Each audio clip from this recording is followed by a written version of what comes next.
Today I'm going to talk about ear training for singers. I am Jorgelina, I'm a vocal coach, and I teach people how to use the voice for singing and other purposes in a functional and integral manner, so you can reach your voice goals in no time.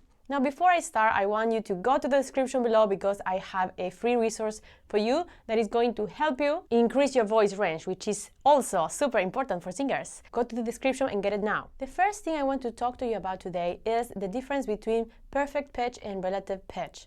I think making this differentiation is super important because people get really confused. Sometimes people think that perfect pitch means singing in tune. No, perfect pitch is listening to a random sound and knowing what pitch it is. Simple as that. Not so simple though. It's really hard to get. Usually you don't get that if God loves you more than other people. Usually you get this if you have trained in music from a very young age. Usually people that has perfect pitch, they have been around music, maybe even playing music, having piano lessons and things like that since they were like 5 or 4. It is rare. I don't have it. I started music when I was like 7 or 8, so too late for that, but I am healthily jealous of people that have it. So if you have it, good for you. So for example, I remember traveling by bus with a guy that had perfect pitch before, like he was a jazz musician, and he could listen to the sound of the bass and the sound engine, and he was like, oh, that's an F sharp. I'm not sure if he was like making it up or not, but I thought it was impressive. That is for perfect pitch. Relative pitch though, it's available for anyone to develop. And that is really good news because that is all you need for music, really. For relative pitch, you need to know a little bit of music. When you have developed the relative pitch, you understand the relationship between the notes. This is really useful for singing and for music in general, because when you have relative pitch, you can hear all the different intervals. You can recognize different chords, different chord progressions. This allows you to do a lot of things in singing. For musicians, every musician has to train the relative pitch, at least if they are serious about it.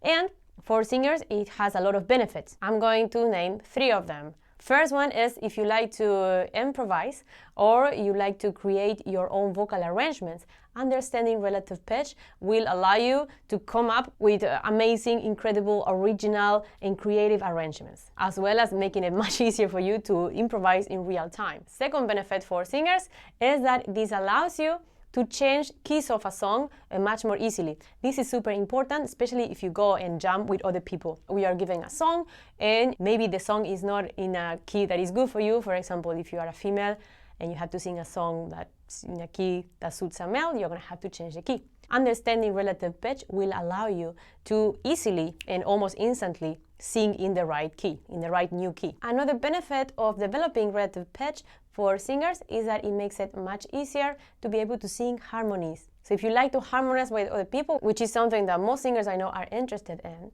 developing relative pitch will make it super easy for you. Just to give you an example, I think the most common harmony that you're going to find is a parallel third, especially when you're singing in a major key. And if you don't know what I mean, just take a look at, for example, the song Falling Slowly by the movie Once.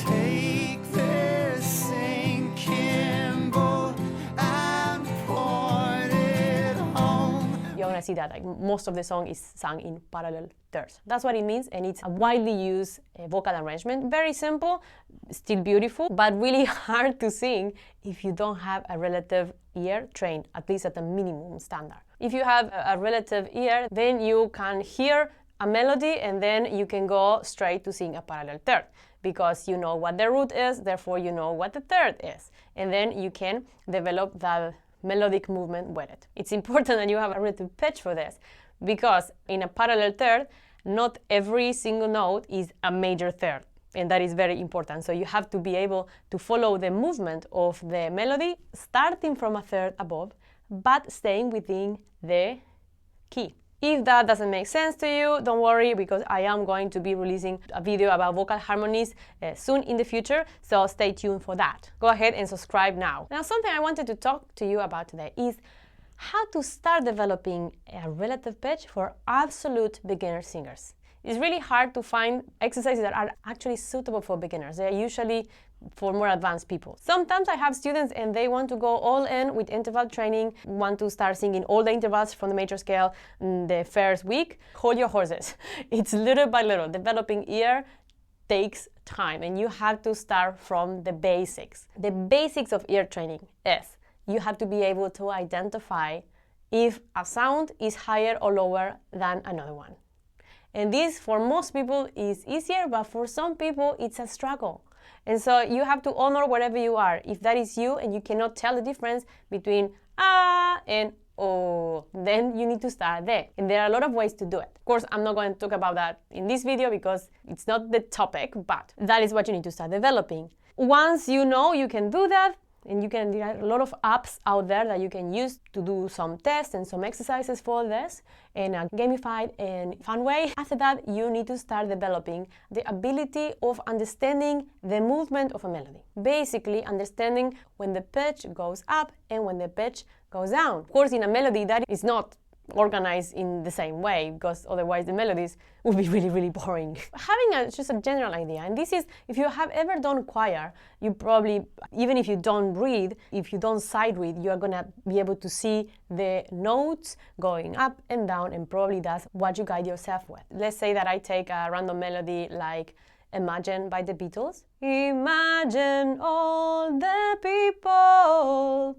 So see what I'm doing with my hands? I'm not marking the exact intervals, but I am marking when the melody goes up and when it goes down. And that is very important as a singer. Especially if you are interested in singing harmonies, you need to be able to do that instantly. So that is something you can train with any song you like. Maybe take a slow one to start with, and then you can work your way up with that. Something else that you can start training, which is, this one is actually much harder, but I also think it's super, super important for anything in singing, and is to be able to discover the key of a song. Not the theory of it, but be able to sing it. For this, you need a little bit of music theory, of course, but just know that the Western music usually is organized in scales. The most common one being the major scale. All those scales have a center of gravity. For example, if you are singing a song in the key of C major, the center is C, the note C, which means everything you do in the song is gonna redirect you to C. So C is the center of gravity, is your home, is where the song rests. So you have to train the ability of listening to a song and finding that note in which the song rests, which might or might not be at the beginning or at the end of the song. Not always. For example, in the song Yesterday, and I'm not I don't have any instrument or music here, so I'm just gonna sing it in a random key. But if I go yesterday, I can hear that that is where the song rests. Ah. And you can do that with any song you hear. It's actually a lot of fun. Actually, stay tuned for my shorts because I'm gonna start uploading a few exercises now and then that you can use to train as well. Let's talk intervals. Intervals in music are super important to train for any musician, and singers are no exception. Intervals are the distance between two notes, basically. There are different kinds of intervals, and they have a different feeling. I'm gonna show you now a few different intervals so you can recognize them. Now, the initial interval training, for me, this is something I actually got from the rock school syllabus. I teach the rock school syllabus because I love it, and because I think it's a really amazing, gradual, safe way to go from zero to super singer. And in the rock school syllabus, the first intervals that you learn to identify are the major second and the major third. If you think about the major scale, major second is the distance between do and re from the major scale, and a major third is the distance between do and mi from the major scale. A major second is 2 semitones apart from a given note, and a major third is 4 semitones apart from a given note. Ooh, that's a major second. Ooh, that's a major third. Being able to identify those is the first step in interval training, at least the way I teach it. I'm going to give you some exercises now so you can practice. And what you have to do is you're going to hear a few major seconds and major thirds, and you have to say which one is a major second and a major third.